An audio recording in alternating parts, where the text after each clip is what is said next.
What's up, guys? Cool little video for you today. Today we're going to talk about some money, how you can get money, how we can get you some stuff in collecting, and kind of how the cycle works for the big categories that will get you profit in collecting. Now, the most important part about collecting is not the profit.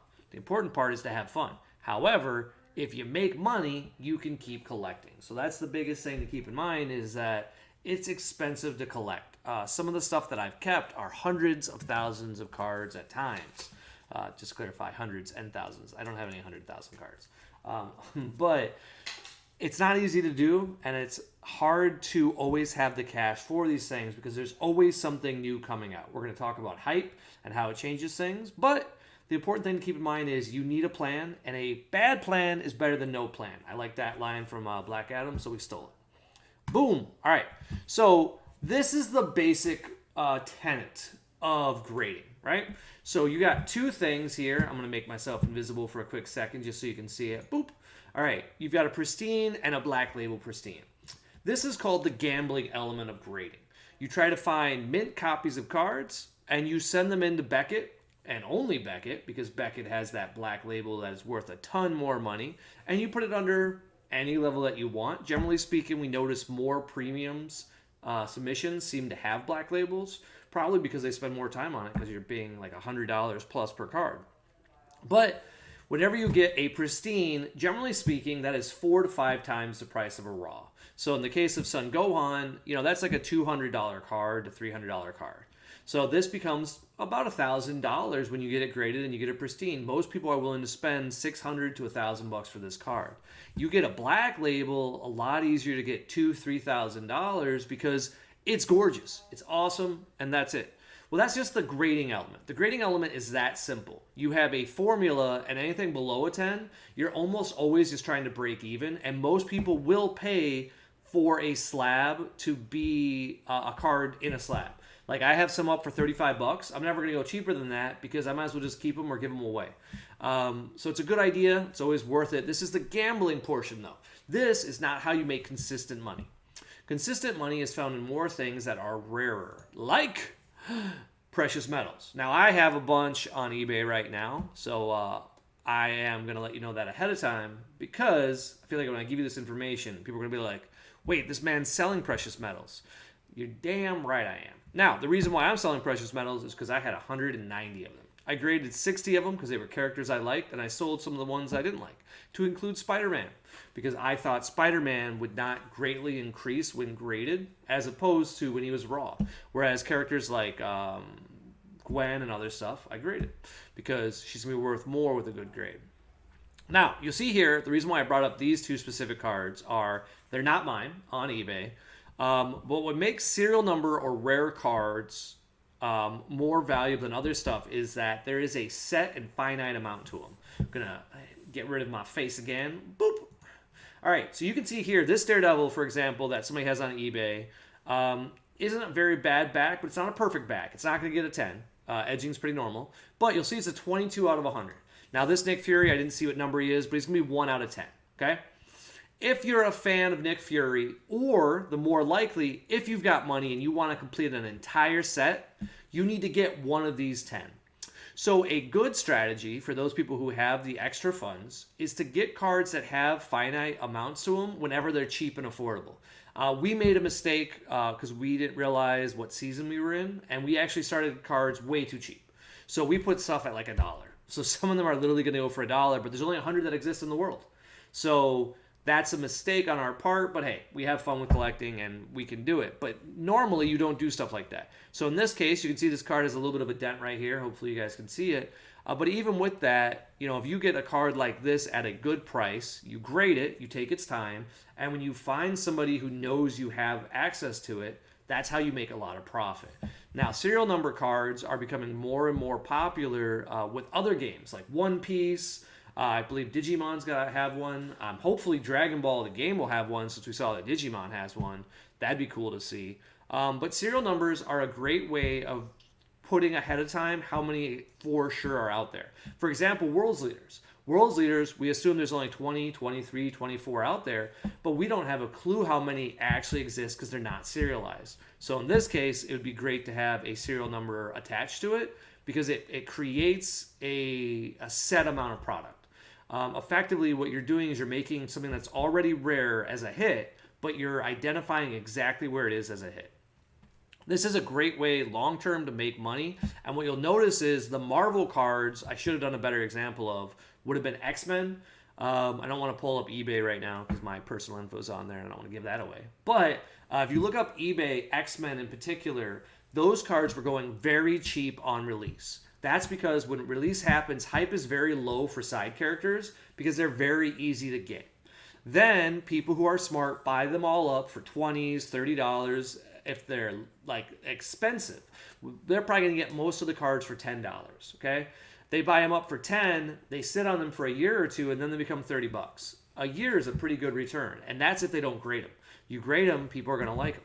Now, the reason why I bring up these kind of cards is because then there's a third level. That is hype season, and we're going to talk a little bit more about hype season next. So, hype season's coming up for Dragon Ball. We got it going. You can see how bright this is on my screen. These gold cards create hype for the game. They're beautiful. If anybody tries to say they're not beautiful or like insults the art, just ignore them. Like, these are unbelievably great choices, and all three are Saiyans. You get Goku as first place, or Goku, or Bardock. Like, it's phenomenal. This is just great choosing. Now, the reason why this creates hype is collectors notice this time of the year because they used to make so much money on it. There was a time when collectors were the only people that were interested in metal cards because players just didn't have a clue what they could be worth. I was one of them. I sold my metal card for like $3,000, and I was ecstatic for $3,000. He resold it for like $8,000 or $10,000, and that guy resold it for even more, which is fine. That's how the things are supposed to work. Everyone's supposed to make money in the system, and then it keeps it going. But it used to be that they got them for so cheap. I heard of cells back in the day going for $400. And so at $400, yeah, it went a little bit too cheap because there was only like 100 that existed in the world. And they were made of metal. They were very cool and popular. And more importantly, you couldn't buy them. You had to win them. So when we get these kind of hype going, you'll see a big intake of Dragon Ball cards and collectors coming to the scene. Now, once again, take my face away. Boop. You can see it. God, that's the one I want to try to win. I don't care what place it is. That's what I want to ask for. Be like, I want the SS4. That is just a beautiful card. I doubt I can do that well. I don't have a deck. It's not looking good. But these create hype for the event. And as a result, other product is going to sell. So if you want to move Dragon Ball product, now is not the time. We're going to talk about that in the next calendar in a second. But you want to completely avoid selling this month. Because this month is October. October, historically, lowest hype for Dragon Ball and for most collectible card games. It's just not a good month of performing. It's always where we see a slight dip. And then in November, we see a better dip of going up. And then, of course, December, January, and February are the holidays. So this is kind of the cycle, okay? So you have March, all right? March is the hype period. We always want to prepare our product for March. We want to prepare lots of different product of what we think was going to do well. For example, when Pokemon did well, we saw that Dragon Ball did well. But Weiss did not do as well during that original boom, and I don't know why. But it basically didn't go up at all. But we had Weiss cards. They still sold, but I didn't get anything going up. You'll see here, June and November are special months. These are kind of like in between these two polars because they're very good sales month, but they're not high profit months. You have to have the exact item you're looking for. Generally in June, Pokemon has like a resurgence that does well, and in November it's Dragon Ball. I assume that's due to competitive play and just like excitement of new sets. Pokemon usually has very good sets come out in June, and in November, of course, we always have the end of the push from Dragon Ball. Bandai likes to push to there. But you'll also notice in these trends, July, August, and October, if you look on eBay, sales for cars will be dramatically lower. Now, you can kind of guess why. Well, these are months that are associated with other forms of money.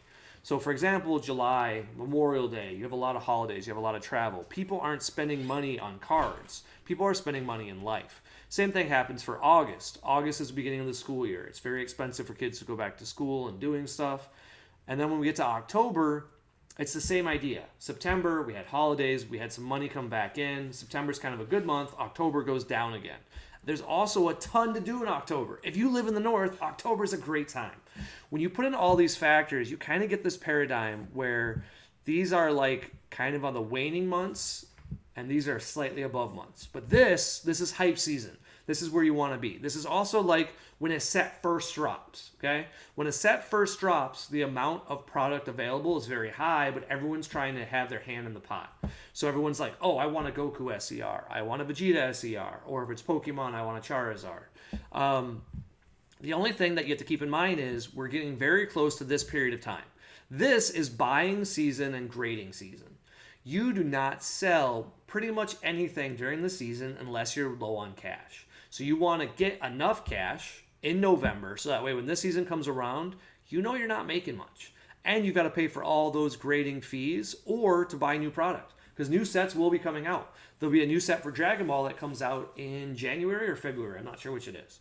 So you just want to kind of keep going around in that circle and know what part you're in, because if you're in the wrong cycle and you spend too much money, you will lose money. So like right now, it's a pretty safe bet to spend money. Next month, a little bit more dangerous to spend a lot of money unless you have it available. But then when December comes around, you can buy like crazy. Those will be almost entirely the lowest prices. One year we spent $10,000 in December, and it became $35,000 by March without grading them. Like we graded the cards, we got significantly more, but just by what the price was worth on TCG Player, it had tripled in price. And that's almost happens every year. People will do that for Magic the Gathering, and Magic's market's very, very simple, right? Like their ban list doesn't come around as often, and their ban list will effectively determine if anything's outside of that. But you can do the same thing in Magic, and people have been doing it since the beginning of time. If there's a dual land in December price, it'll be much cheaper than it will be in March and August. So if you can find them for good prices, that's the time to buy.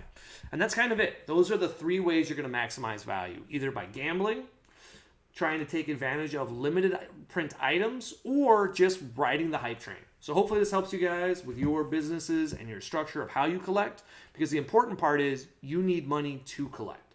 Like right now, I just traded for some really cool Pokemon cards that I never thought I'd have. Now these are just, they're not the most expensive thing ever, but they're base set graded Pokemon packs. Well, I got them in a trade. That was pretty easy to do. Well, now I can keep them. Like I don't need to have them go back on the shelf because they were part of a profit I already had. So put the profit back into the business and I get to keep that item. That's kind of the goal of collecting, is to keep it going and where you're just getting these assets that you don't have to get rid of. Obviously, when you start out, it kind of sucks because you're like, oh man, I got this really cool item. And it goes away. But as you develop your company, you develop your brand, you're going to notice you get to keep stuff. And you'll be like, you know what? This is worth 20 grand to me to keep. And then sometimes you'll be like the opposite. You'll be like, you know what? No, I need 20 grand. So it's kind of fun. And I hope you guys get used to it. And these ideas help you out a little bit.